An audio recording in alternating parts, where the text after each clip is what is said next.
Alvin decides that the only way he can secure Gracie's hand in marriage is to have something to offer her, which makes him more determined than ever to get hold of that bottom land.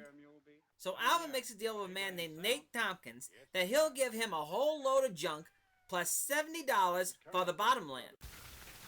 You understand now, don't you, Alvin? If I don't get my money before the 60 days, you lose the whole caboodle and you don't get the land.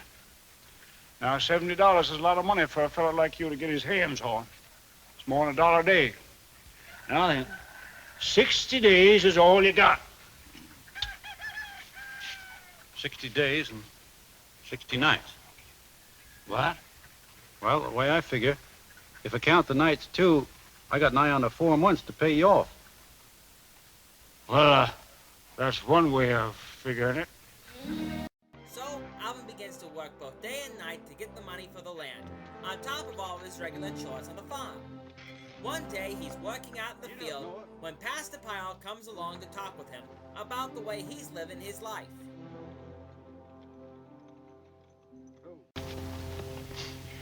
Howdy, Pastor. Hi, Alvin.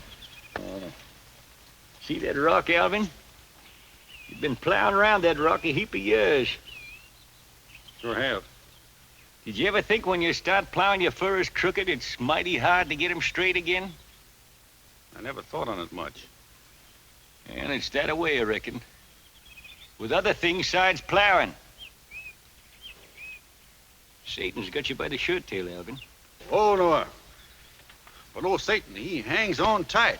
You and the Lord could throw him, Alvin. Why, twixt the two of you to have old Satan down a jiffy. Well, I sure wish the Lord would throw in. He will, if you ask him. The way I figure, there ain't no use for a fella going out looking for religion. It's just got to come to a fella. It'll come, my boy, you'll see. Maybe slow like the way daylight comes. And maybe in a flash, like a bolt of lightning. Whoa, okay. Now that's all the foreshadowing we can afford.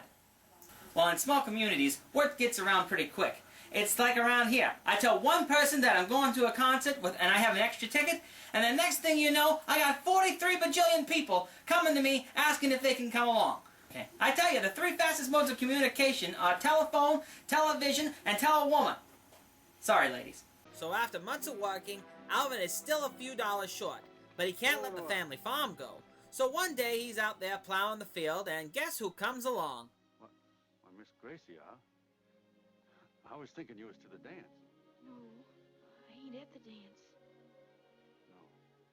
No, I can see that. Yeah, you're also not at McDonald's or at the amusement park or at your mama's house. Would you like a full list of places that you're not, or are you just making chit-chat?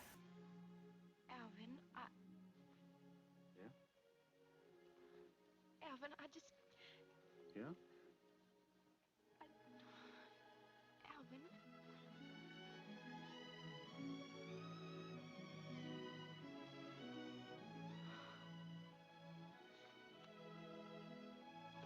Woohoo! That's what I was wanting to tell you.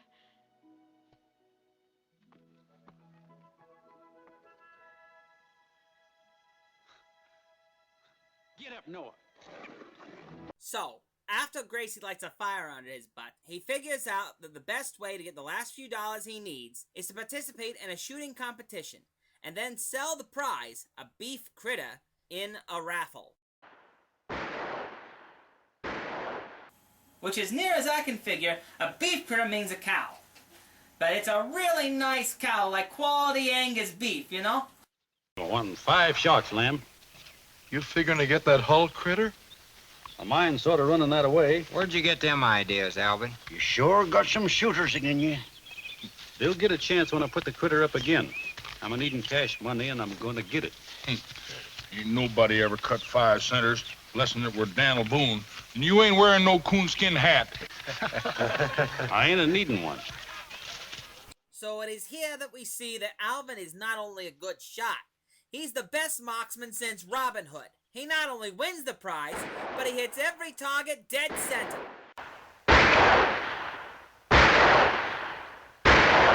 Tom ain't more than a hair off. but Alvin done cut dead center, fair and square. Howdy, Daniel Boone. There's your beef, Alvin. It's all yourn. 5 centers is right. Smart shooting. Ain't seen the light since the big wind. Well, any of you fellers want another chance of that critter, why, just drop $1 apiece in this your hat. So, he's just about to put the beef critter up for sale when, well, this happens. Oh, Mr. Tompkins, I was just coming over to see you. Yeah, you beat $26, and I got the rest of it right here in my pocket. Well, I'm right sorry, Alvin, but I just sold that bottom land to Seb here. You're telling me you... Now, don't go raring up, Alvin. I never figured you'd get that money.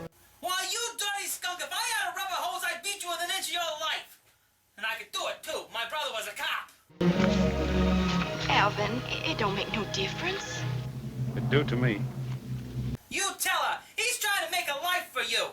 So Alvin goes off and does what any self-respecting Tennessean would do in a mess like this. He goes to the bar to get rip-roaring drunk.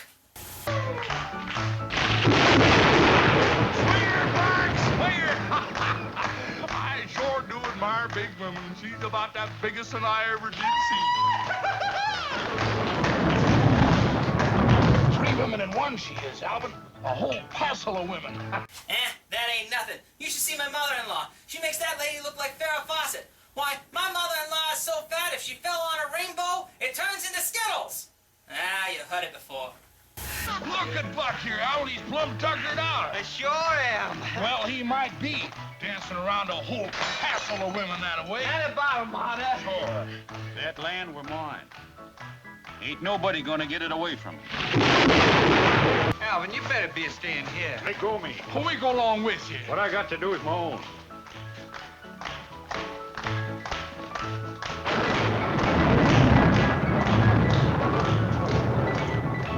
Sure ain't a good night for a killing. Yeah, I tell you, if that happened to me, I'd go out there and find that guy with these 2 hands, Wait. What'd he say? Play that again. Sure ain't a good night for a killing. Killing? Now, wait a minute. I understand wanting revenge, Alvin, but it ain't worth a man's life. You don't have to just go out and kill him. That'll just bring the law down on you. Why not toilet paper his house or salt his bottomland so the crops won't grow? Yeah. Look, why don't we go inside for a nice warm cup of... Oh boy, I'm gonna need that squeegee again. But no, as it turns out, both Alvin and his horse survived being struck by lightning. Oh no. So Alvin decides that being struck by lightning was God's way of giving him one last chance to mend his evil ways. And it just so happened he was near a church when he got struck down. What a coinky-dink!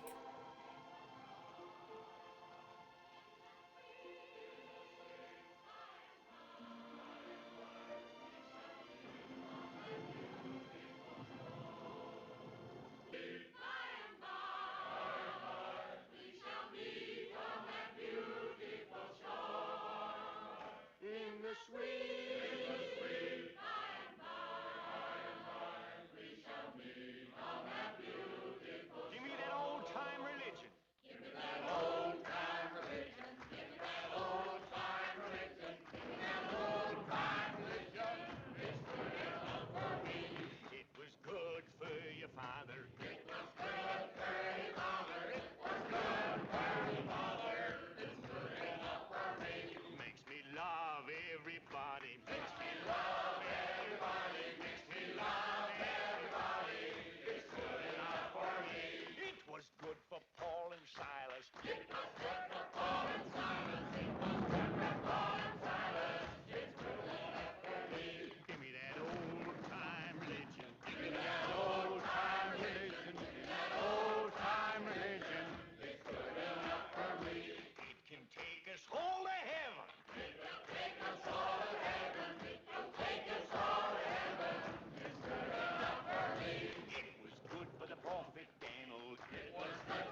Welcome to History or Fiction, the part of the show where we find out if an event in today's movie was History or Fiction. Today's contestant is Mort Finkelstein. Oh, hi, everyone. Oh, hi, Mom.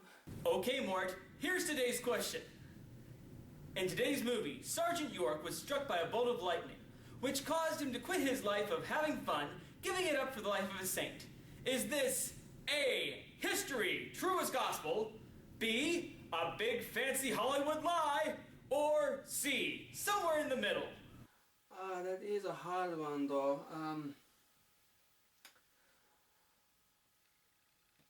I would like to phone a friend. I'm gonna have to say A. Ooh, sorry. You're lying. I did not say A. You're lying. It's bupkis. I did not say A. I did not. Judges? You're lying. I did not say A. I did not. You are tearing me apart, movie mechanic. Yeah, so this ain't exactly the truth. In fact, it's straight up fiction. But it made for good Hollywood glam. No one knows exactly for sure what caused Alvin's conversion. Some say his mom finally got through to him. Others say it was Gracie. So Alvin goes around town and talks to all the people that have wronged him. He not only makes up with them, but he strikes a deal with Zeb that if he sharecrops the land for a few years, Zeb will give him the land that he stole out from underneath of him. Now, sharecropping means that he farms the land and gives half of the crops it yields to the guy that owns the land. And then he takes half the crops for himself, and all in all, it's a pretty good deal. I ain't asking for anything extra. Well, if you can farm that bottom land like you've been doing the top, I reckon that land will be yours in a couple of seasons. Well, with the help of the Lord, I'll make you a good crop. So finally, Alvin pays a visit to Gracie and tells her that if she decides to marry Zeb instead of him, he'll understand. Wait, I'm sorry. I must have read that wrong. What? He's given her up? Is he out of his mind? I mean, I understand that he's trying to act like a Christian, but there are some things that should never be given up for religion. And she's one of them. Well, apparently, Gracie doesn't like that much either. If I wanted Zeb Andrews for a husband, I reckon I could get him without your acting so noble. I done kissed you, didn't I? Yes. Well, I don't go around kissing men I ain't going to be a marrying. Now you be a-listening to me. Am I marrying a piece of land? Yes. No. Or a beef critter? No. Or a field of corn? No, it's you I'm marrying. Ain't nobody else in this here world. Are you hearing me? Yes. Well, then don't you talk that way to me again, Alvin York. Don't you ever.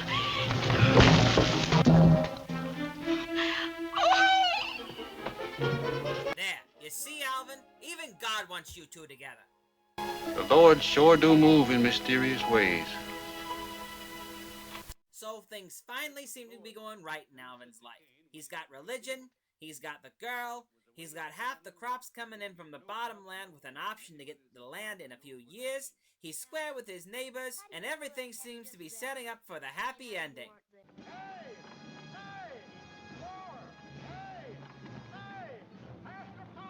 Oh, now what?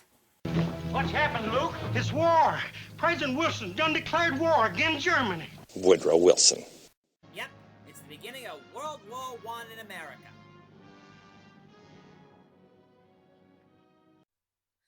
So Alvin is told by Pastor Pyle that he's got to register for the draft. But Alvin is so strong in his newfound religious fervor that he refuses to sign up, claiming that War is killing, and the book's again killing. So war is again the book. And so, after numerous appeals as a conscientious objector, every attempt not to go to war fails, and Alvin has to go off to boot camp. So, Alvin says a tearful goodbye to his ma and Gracie. Say goodnight, Gracie.